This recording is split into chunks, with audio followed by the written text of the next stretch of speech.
इन दिनों बाजार में खासा भीड़ भाड़ देखने को मिल रहा है, क्योंकि अगस्त माह में ही भाई बहन के प्यार को बढ़ाने व जोड़ने के लिए राखी का त्यौहार मनाया जाता है। इस वर्ष 26 अगस्त को रक्षाबंधन त्यौहार पूरे देश भर में मनाया जाएगा, जिसको देखते हुए बाजारों में राखी की दुकानें लगने शुरू हो गई हैं। इस बार मुंगेली जिले में भी बाजारों में बहुत से वैरायटी के राखियां देखने को मिल रही हैं।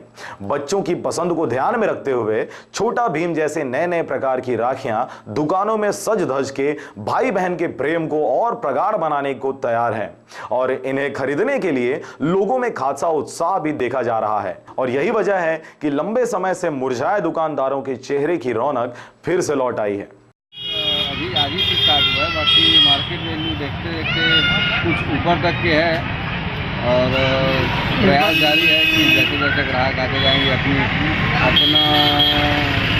अपना कोशिश रहेगा कि ग्राहक को संतुष्ट करें, अच्छी से अच्छी राखियाँ दें। अपने पास ऐसे बहुत सारी वैरायटियाँ की राखी हैं